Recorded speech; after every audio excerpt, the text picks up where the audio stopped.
How's everyone? Happy Cinco de Mayo. Hi guys.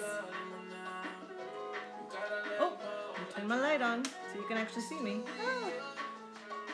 Okay, there we go. I'm still getting set up. I might have to lower that a bit. How's everyone doing? Can you guys hear me okay? Send some waves here. All right. I should have done this a little bit earlier, trying to get my lighting adjusted. How's everybody doing? Well, the semester is almost over, if you can believe that. Oh my goodness. So it's been a strange and interesting semester. Lower my music a little bit. But hopefully you're enjoying, you'll get to enjoy your May and your summer. And let me know how you're doing. If you have one word to describe where you're at kind of emotionally, one or two words. Okay, Eureli's doing well, that's good. Okay, anyone else? Anyone else want to describe what they're feeling or going through? All right, so I'm still setting up. I'm actually going to do a cooking demo. So I'm actually down here in my kitchen and I just realized, ignore all that junk. I really don't do much cooking at home. I lucked out, my partner is actually a chef and loves to cook, and that's his kind of de-stressor. And once in a while I cook. Hi Barbara, good to see you. And one of the things that I do cook are the things that I was brought up with. So I thought, while I cook, I want to cook a traditional meal that is actually my grandmother's recipe. There's Mons. And share that with you. It's actually really simple, but let me just share it and talk about Cinco de Mayo and why we actually should be celebrating this holiday and acknowledging it. There's Chelsea. Hola Chelsea, good to see you guys. So good to see you too. I dressed up. I found another one of my Mexican dresses. I'm gonna lower this just a little bit. And I want to give a shout out, congratulations, felicidades to Montserrat, our Vice President. She just had baby number 3, and if you haven't seen her stories on Instagram, the baby is just adorable. Mons, how are you doing? How are the kids doing? Are they enjoying playing with their new little sister? Just let me know. Wonderful to see so many people have joined us, and I'm going to give this a try. We'll see how this goes. So while I'm cooking, I'll talk about Cinco de Mayo and its importance, but I thought about, so when I was in my 20s and I first moved out, I actually asked my mother to write down all the foods that we eat pretty much on a regular basis. I love all the hearts. And I found them while I was unpacking. I don't know if you can see. Yeah, it's kind of hard to see. It's her handwriting. She has this beautiful handwriting. So I have like recipes for fideo, for chicken salad, her caldo soup, what she calls her poor people's chili. You have to understand, my mother grew up in a home of like 9 kids, and so meals were a very big deal and a big production, and to keep everybody healthy, and how do you feed so many people on a budget? So a lot of the food that I grew up with are the foods that she grew up with. So I'm kind of at this weird intersection of, I was raised away from my culture. I grew up here in Dallas. I grew up in an all-white suburb.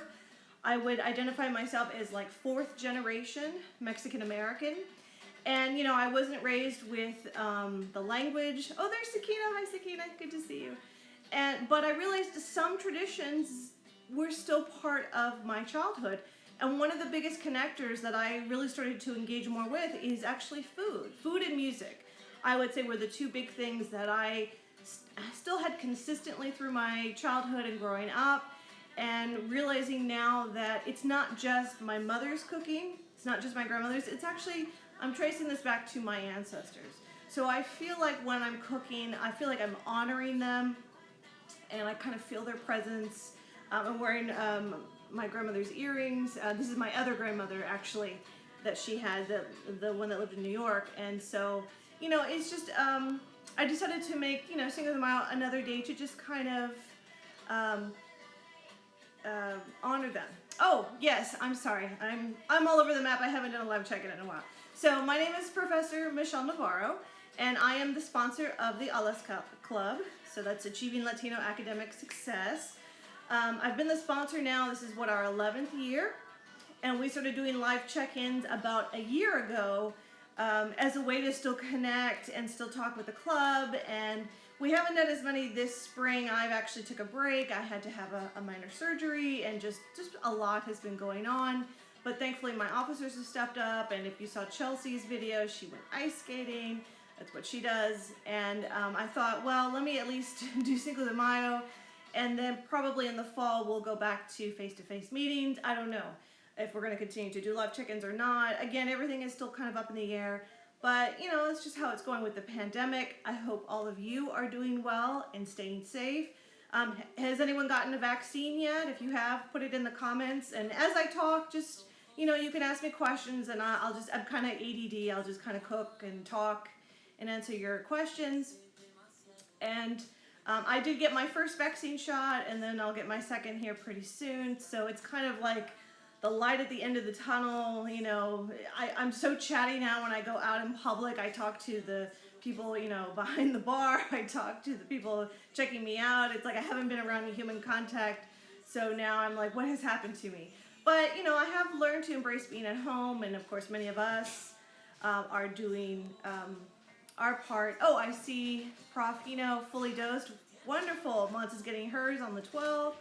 Great. So, you know, make sure, you know, it's so important that I think especially now that we stay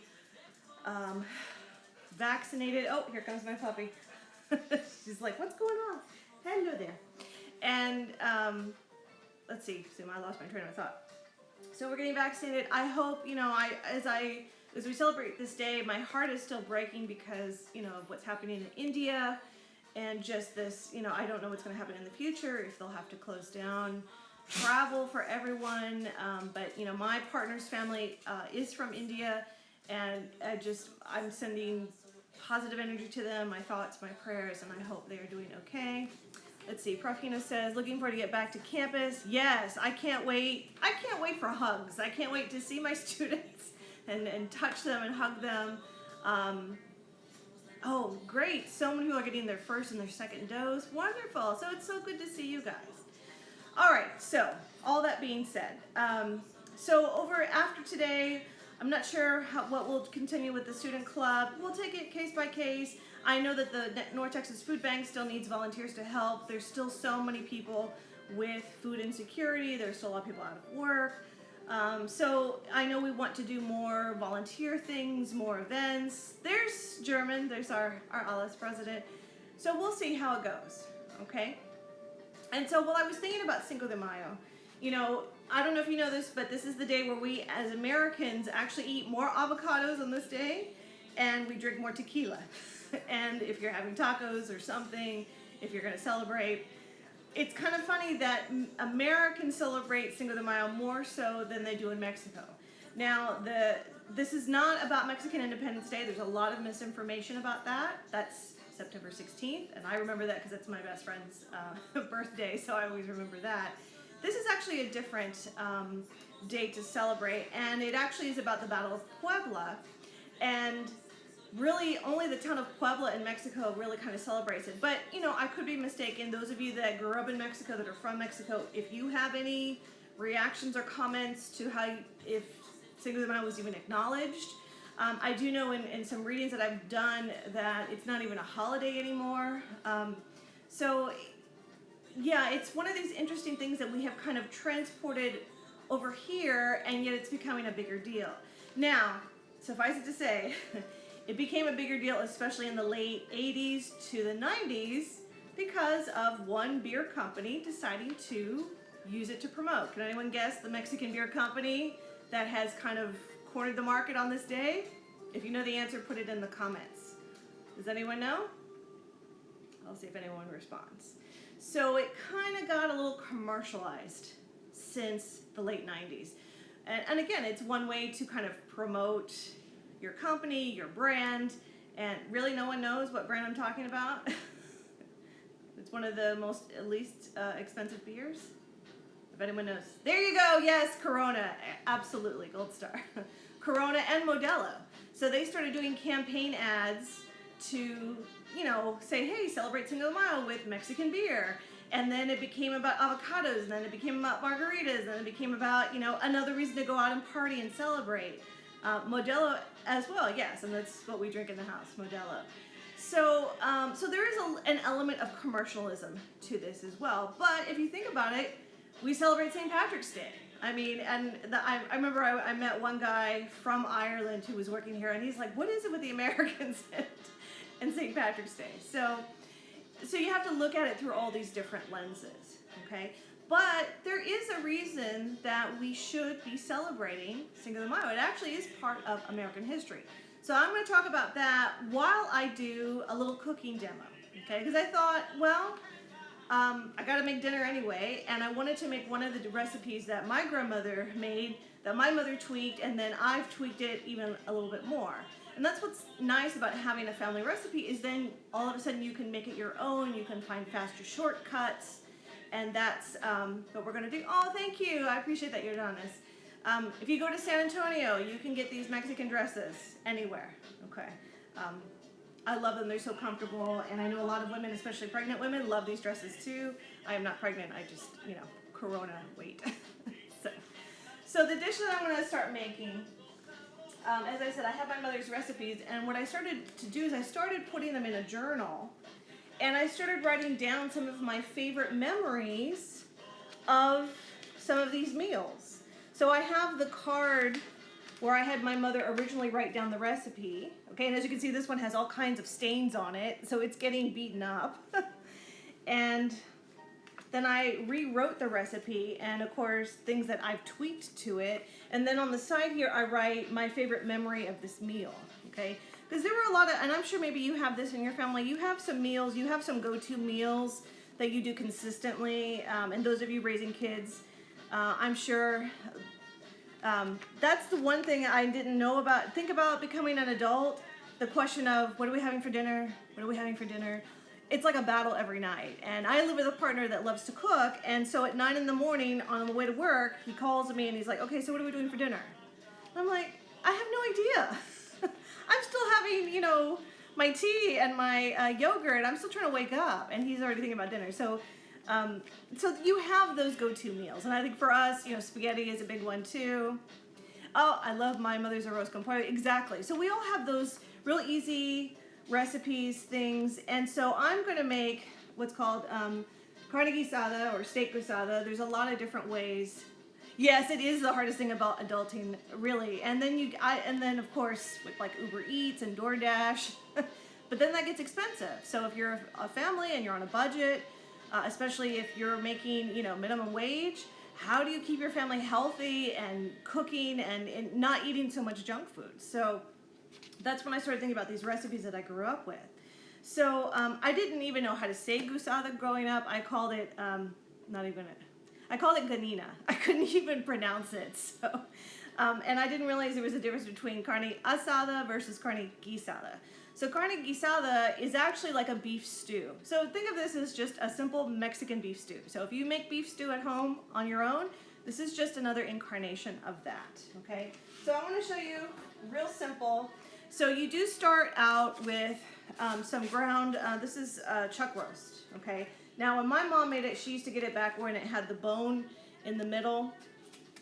But whatever kind of cheap cut of meat you can find, I always like it when it has some fat in it, because the fat will help loosen up the meat, and then it gives it a real nice flavor. Okay, let me wash my hands here real quick. And the first thing I need to do is I actually need to cube my meat. So I'm going to do that here kind of off camera. And while I'm doing that, and hopefully I won't cut off my finger, I am going to talk to you about Cinco de Mayo, okay? How to cook chili con queso. Are you talking about queso? Chili con queso? Well, there's a lot of cheap ways to do that one as well. I'll have to think about that because my boyfriend usually makes it. I don't. But you know what? YouTube is your friend. And in fact, if you type in carne guisada, let me see if I can type it here. Chili con queso. Okay.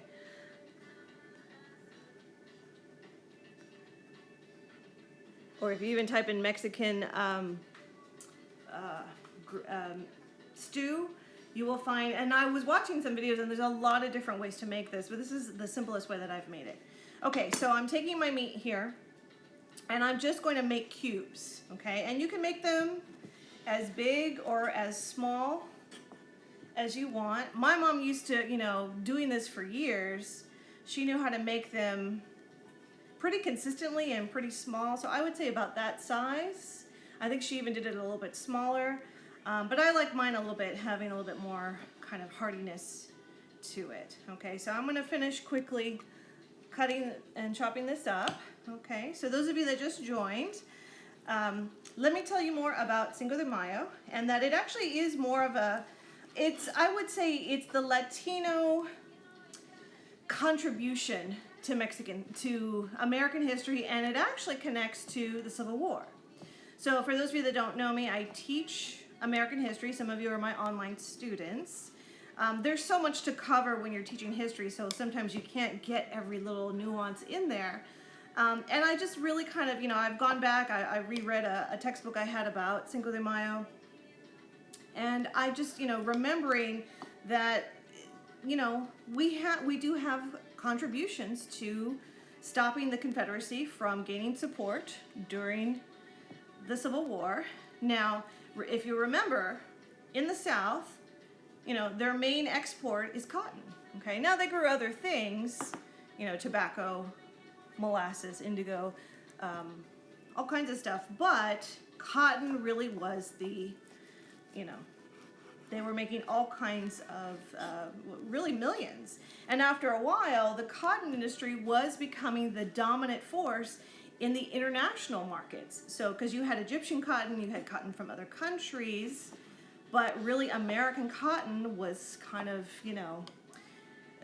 what everyone was buying. Okay. So when the Civil War broke out, one of the things the North did, which was really smart, is they closed up all the ports. They basically bottled all the harbors. And in fact, President Lincoln got on to the English because they were trying to offer support as well to the South. Other European countries were also wanting to help. And Lincoln famously sent a letter to England and said, look, I've got I can't fight on two different battlefronts, but if you are going to engage with us, then eventually we're going to have to go to war with you as well, and I need you to back off. And so he was able to very effectively convince England to not get involved. Okay, I think that would have been disastrous. Wish I could stay. Oh, no problem. And I will post this on, it'll be posted so you can finish it later, and I'll even post it on our YouTube channel. So just look for Allah Student Club, okay? So I'm finishing cubing up my meat, and then I'll get to cooking here. So I'm making basically a Mexican stew, Carne Guisada. This is what I grew up with at home. This is a simple go-to recipe. So back to Cinco de Mayo. Okay, so the South now, one of the ways that you win a war is you just keep them from making money. And when they can't get the cotton to market, they can't make money. A lot of, plantations are, suffering. And there actually was a lot of suffering on the southern side. A lot of, starvation. You talk about inflation, talk about a black market, all kinds of stuff.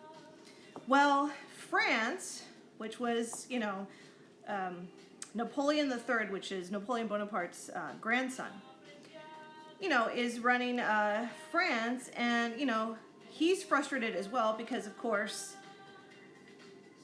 they lost the Louisiana Purchase, in, 1803. I'm trying to multitask here. And so, they're hurting financially. He was hoping to have that cotton so that they could, produce products and sell. And so Napoleon gets this idea of, well, let me send French troops to Mexico. Let's go ahead and reclaim Mexico again, because Mexico by this point had been freed from Spain. Remember, it was a Spanish colony. We even had our first indigenous president in Mexico by the name of Benito Juarez. And so France decides to send troops. The intent was to reestablish a monarchy there, and eventually they will put in Maximilian and his wife Carlotta, known as La Loca, because she does go insane. So he sends troops to Veracruz, and he's going to make his way up to Mexico City, and eventually, once France takes over Mexico, they were going to be a supportive ally to the Confederacy. And think about this. What if that had actually happened? Then the Confederacy would have had more support. This is early on. This is around 1860.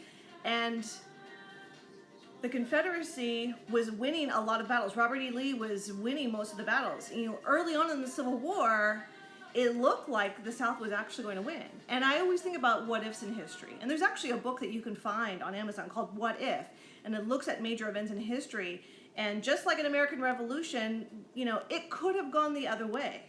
So, you know, it's just by kind of sheer fate or luck or however you look at it that, you know, the North was able to persist and was able to win. But early on, we had no idea just how good of a general Robert E. Lee was, how good those Southern troops were. And then if they had had Mexico as well to send more troops and support, I mean, it really could have been a very different situation. And I think if you look at the bigger picture, would have been even longer for slaves to be freed and have rights in this country.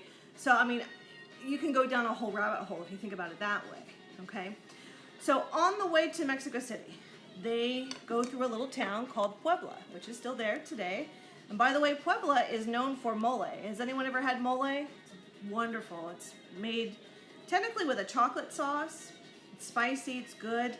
They actually have more versions of mole. I think there's like at least 30 different versions of mole. I've had red mole. I've actually been to Puebla and I've had the mole. I actually prefer the red mole. It's actually really good. So it's a small little town, has a lot of kind of fortified walls and buildings, and you have a general by the name of Zaragoza, who actually was born on this side in Texas, and then was living on the other side of the border, was part of the Mexican military. And basically he and a small group of men were able to basically drive back the French troops. So they won that battle. And let me tell you, even the Mexican people were surprised that Zaragoza won that battle, okay? So it was kind of humiliating for the French, for Napoleon, wasn't looking good.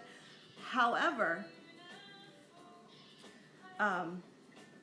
it's one of those moments in history that we should acknowledge, because a couple of things. One is, for the first time in history, you have a non-European military that won a battle, okay, that stopped kind of what we call European expansionism.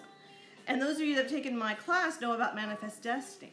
And this idea that we have the right to go and just take over indigenous lands because God has ordained it or whatever, and all the pioneers and all of the conquesting. So it's like this one moment in history where we say no and we stop and we're able to push them back, okay? So we're celebrating that battle, the Battle of Puebla, okay? Now, sadly though, if you continue on with the history, there is a second Battle of Puebla a year later, and the Mexicans do lose that battle. But by that point, the South, the tide against the South has started to turn. It's kind of too late to get involved in the Civil War. And it took about 3 weeks after the first Battle of Puebla for news to reach California. And there's a lot of Latinos, of course, in California. And they too kind of take up the mantle of honoring Zaragoza. In fact, they've renamed a town after him and honored him. And just that acknowledgement of this is Latinos' contribution to supporting the Union and to stopping the Confederacy. So, yeah, in a nutshell, that's basically what Cinco de Mayo is about. And so the way I look at it is that it's not just about Mexican history, it's about Mexican-American history. And like so many of my students, you know, I was raised between two cultures. I lived between two worlds. I live between a white Anglo-Saxon world and I live in a Mexican world. And I have roots, the reason why my skin is so light is that I have, you know, elements of Spanish heritage. but I also have Indian heritage as well. So it's kind of acknowledging all of those parts. So when I think about Cinco de Mayo, I think it's just another way culturally to honor and to think about. And of course, like I said, the best way to do that is through food, through drink. So if you're gonna have a shot of tequila today or some guacamole or avocado, I say go for it, you know? And think about, you know, the beauty of our country and representation, and especially what we're seeing so much with this kind of backlash against immigrants, and especially what we're seeing with the Asian community, that it's really about diversity. It's about honoring the beauty of our country and all of the wonderful things that come with it. Hi, Professor Pam. Well, I still call you Professor, Teacher Pam. My friend Pam is on. She did a wonderful TED Talk through Dallas College a couple of weeks ago, which was fabulous. And so we're just doing some cooking. All right, I'm just about ready to start cooking. So for those of you who want to stay for this segment, please stick around. Now, it's been a while since I've made this, so let's hope to God I don't mess this up, because this also is my dinner. So, all right. Yeah, this is a popular dish. A lot of families have made it before. I'm just going to rinse my hands here real quick. All right, so let me get my pan going. So what I'm making is carne guisada, so basically a beef, Mexican kind of stew. All right, so I may not be able to see the comments. I'll come up and check. I'm just going to use kind of a bigger pan, just so you can see the meat and the stew. And then later I'm going to put it in this nicer kind of Dutch oven. This is a couzette. It's expensive, but if you go during Christmas time, you can get a really good deal, and it really retains heat really well. And so I'll have it simmering on the stove later on. Okay, but I at least wanted to show you this one. Okay, so like I said, you're going to take about a pound of cubed meat, and I just cubed all of that, and I managed to not cut my finger while doing that.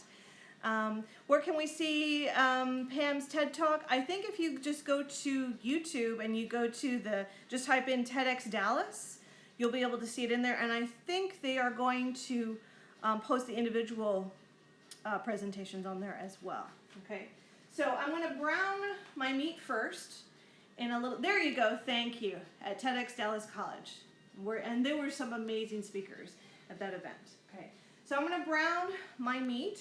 Okay, I'm going to let that heat up, and a little bit of oil. Now, it does call for spices, and this is one of the other things that connected me to my mom, is that she always ground her spices in one of these. Anyone recognize this? It's called a molcajete. Okay, this is actually very traditional. This is very kind of, I think about my ancestors, very indigenous. This is actually made out of volcanic rock, and of course they're mass produced now. You can go to any Mexican grocery store and you can find one. The only downside is when you buy a new one, you have to cure it, okay, which means you got to grind stuff like rice or hard kernels of corn, so that, you know, you can kind of get you have to like seasoning a pan kind of things, okay? And so, and you know, in English we would call this, what, a mortal and petzel. You see these kind of things across cultures all over the world. So again, it's one of those connections back to our indigenous selves, okay? And of course, I have several because my mom keeps punting them off on me because she's like, mine's too heavy. So I have like this one, which is bigger, and I love that it has like a little like bowl decoration on it. I even found this little one when I just want to grind just a little bit of spice, and it's got a little one there, okay? I love it. Yes, there are ones that are made from cement. The ones, I got these across the border, and I'm pretty sure they're volcanic rock, but you know, hey, I've been lied to before when I go shopping, so I'll just say that. Now, my mom still has her original molcajete, and I think I'll probably inherit that someday. She got hers when she first got married, so it's over 50 years old. And I wish I had brought it. If you feel the inside of it, it's almost smooth like glass. It's just years of grinding, and it takes a lot of kind of arm power. Now, for the spices that I use, And again, you can buy these already ground, of course, or you can actually use a regular, you know, like a spice grinder, like something like this. So there's many ways to kind of cheat this recipe. But there's something about putting it in here and grinding it in the sound. I want you to hear the sound, okay? So I use two main things. This is cumin. And by the way, you notice this is my mother's habit. She saves every bottle, every plastic jar. And I mean, she has a whole bag full of these. And so she buys, you know, the big bag at the Mexican grocery store. And then she just puts it in here to save, okay?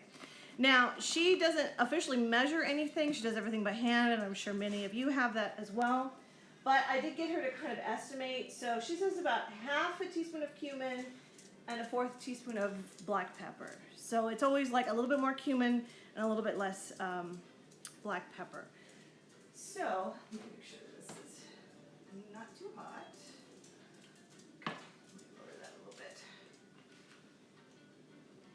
So I just kind of use, like she does, I'm just going to eyeball it with the palm of my hand. So about that much cumin, okay? And then the black pepper. I always like more black pepper. So I like mine with more of a spice to that, okay? In fact, I'm gonna add just a little bit more.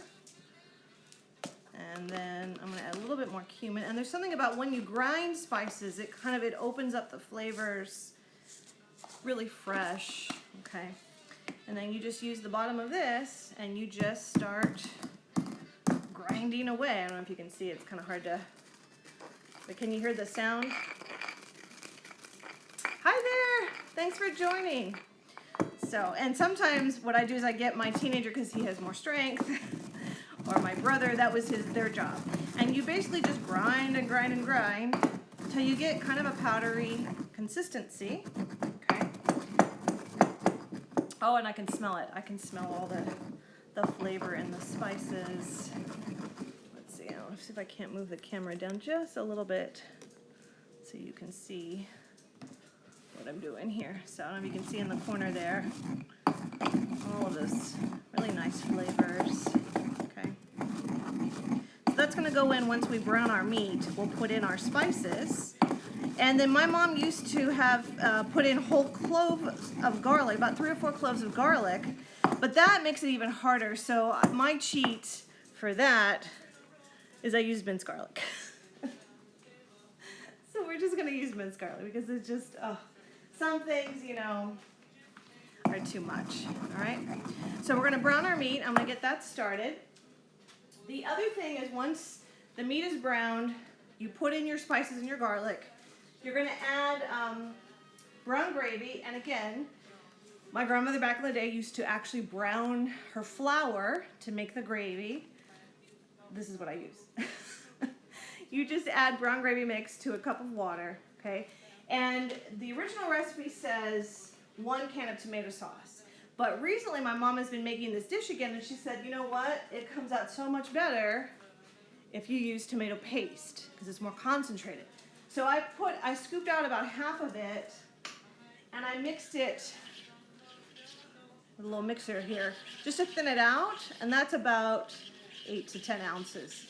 Okay, so those two things really will give it some nice flavor to the meat, and then you just let it simmer, and that's really it. And the longer you can let it simmer, the nicer it will be. And in fact, having this the next day, oh my goodness, it has time for all those things to meld. And again, if you want to add onions, if you want to add bell pepper, again, it's your recipe. You can tweak it however you want. One thing, because I live with my boyfriend who loves Asian food, we tweak ours. He adds a little bit of white pepper. And so we have to actually get this at the Asian grocery store. But the white pepper gives it kind of like this nice finish on the back end. So probably a little bit later I'll add that. Okay. All right, so as you can see, I have my spices nice and ground. Can you see how smooth they are? There we go.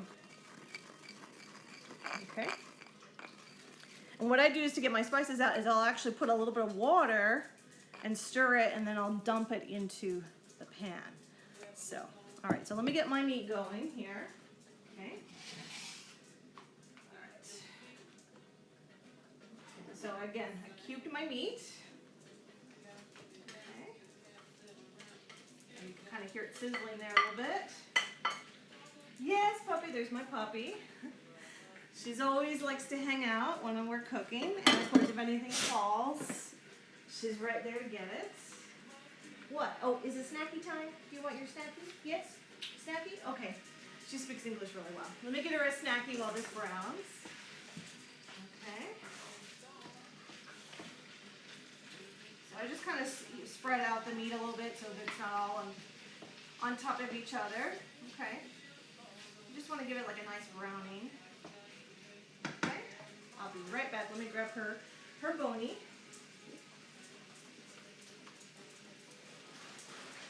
There we go. Look how excited she is. Okay. You want to show them what you can do? Are you on the camera? Want to sit? Sit. Oh, good girl, good girl. There you go. Okay, off she goes. Yes, of course she does. Well, when I tell her not to bark, I say calma. But yeah, she's so smart. She knows the W word for our outing. She knows exactly when dinner time is. She'll let me know. She'll actually wake me up from a nap. So yeah. So does anyone else do anything for Cinco de Mayo? Or is this kind of the first time you've heard of it? Or anything you, like what is your impression of Cinco de Mayo? Did you even know what it was about or anything? It's becoming more kind of popular, more known, of course. Last year, all the bars, well not last year, the year before that, all the bars and things have all kinds of parties and specials and drinks, what have you. Okay, so the meat, I don't know if you can kind of see it's getting brown. I'll let that cook a little bit more. Turn my heat up just a little bit.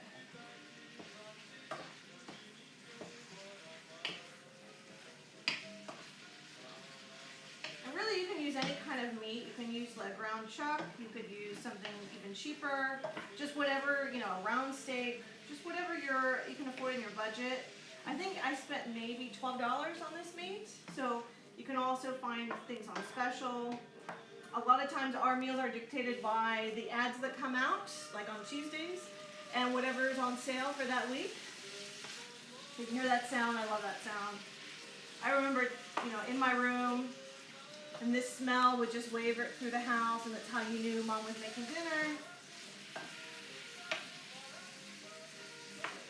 I need a bigger chunk, so I need to make sure that they cook really well.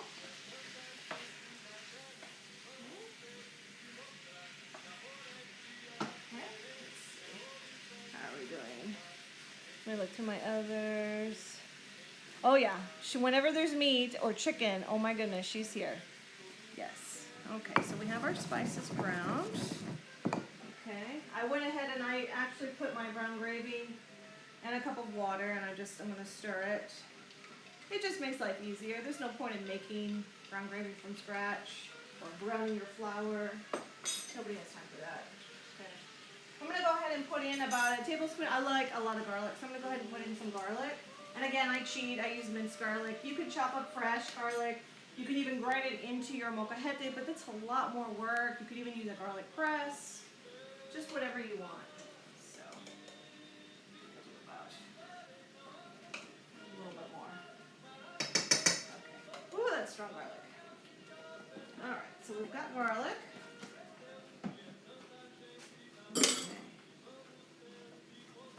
So what else has been going on? Is everyone about done with finals? I think finals are next week. Anyone taking summer classes?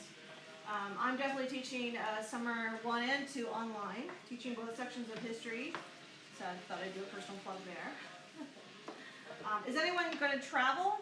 I know some, places are starting to open up. I want to travel. I'm kind of scared right now with things going on in India. I just don't know how bad it's going to get. Because it's not just the virus, it's these, variants that, make it really scary. But then there's also, if you go on vacation and then places are closed, so, we might do a trip to Mexico, maybe. I've had a lot of friends that have been going to Mexico. Okay, so that's browning really nicely. It's just about ready. And again, it'll continue to cook as you add the rest. Okay? So Mom's recipe says brown the meat, add your spices, saute for a few more minutes. Okay, so I'm going to go ahead and add the spices. See, and you also, because of the meat, you get a little bit of juice already, and that's going to add to your gravy as well. Okay? So what I do is I'm just going to put on my sink water and just add just a little bit, just to fill up my molcajete. Okay. So I don't know if you can see. So I do it like that, and I just kind of stir it, because you want to get all of those spices that you've ground. Okay. And again, I'm just going to dump it right in there, and that's it. Okay. And by the way, these are pretty easy to clean. I just rinse them really well, and I, put them upside down on a towel, and they dry well. Okay. I'm going to add just a little bit of white pepper. That's our modern version of it. But it gives it something nice too. Oh, it smells really good. Okay, so we're already getting a gravy. And then when we add the 1 cup of brown gravy and the tomato paste, that will also add to it as well. So I found a Spotify list called Cinco de Mayo, so that's what we're listening to, by the way, if you can hear it in the background. Okay, and you're basically going to wait for this to come to a boil. And then all I have left to add is the brown gravy and the tomato sauce. You'll bring it to a full boil, then you'll let it simmer. And because it's almost 4, I'm going to let it kind of simmer on low probably for the next couple of hours. And by the time we have dinner, by the time my partner comes home, it'll be really good. Okay. Let's see. What did Barb say? Oh, Barb's graduating this semester. Wonderful. Congratulations. Are you going to do the graduation? Are you going to attend one of the graduations in June? Because I do want to go to one of those too and support. So, let us know. That's wonderful. Do you know where you're going after this, Barb? Are you transferring? I'll let her post. Okay. I love to kind of listen to music, dance. All right, so it looks like our meat is just about fully cooked. I'm going to go ahead and add tomato sauce, which gives it a nice color. Okay, add that. Stir that in. Now, things you can add to eat with this. I guess I'm basic, as my teenager would say. I just make white rice, and I just serve it over white rice. And you just sit there in front of the TV with a bowl and you're good. My mom does make homemade refried beans. I may have to do a different segment on that. And she'll make like a huge pot of it, and then she'll freeze it. So then we have beans all year long. So she puts it in containers. So now I just go over to her house and I say, okay, I need some beans, and then I defrost them, and then I just mash them with some manteca. So you can do also, so we usually have this dinner with beans, white rice, okay? Mom used to make Spanish rice, and I need to try it. I have a recipe for it, I just haven't tried it myself. But again, it's one of those, it's just one more thing to make. But again, lots of recipes on YouTube for making Spanish rice, but I like white rice, so that's just me. Okay, so now I'm gonna add in the gravy. And this also, and what's nice about this is that you don't have to add any salt, because the gravy and the tomato paste, all of that has salt already. But again, if you want to add more, that's your preference. My mom has actually developed kind of an allergy to salt. This is something we've noticed in the family. So she has to be real careful with her sodium. So I'm always trying to make dishes with less sodium and encouraging, especially all of you in your 20s, do not add any more salt. You would be amazed at how much salt is in everything. It's in milk, it's in ice cream, it's in our sweets. And she just gets a buildup in her body. It's almost like a burning sensation. And my grandmother had it, and one of my aunts had it. So whatever this is, the doctors can't quite figure it out. It's almost like an allergy. And, I could possibly develop it. And I notice that when I have too much salt in my system, that I get a headache. So I'm always real mindful to buy lower sodium products. Okay. All right, and there you go. That's pretty much it. So let me show you this beautiful dish, and it will thicken up. I'm gonna let it boil and let it simmer. And again, like I said, you can serve it with rice, you can serve it with whatever side you want. And that is carne guisada. So let me do a little taste here.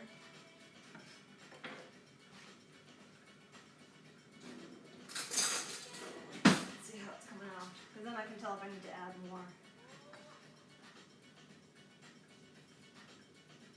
Nope. That's right. That's pretty close. I might add a little bit more cumin.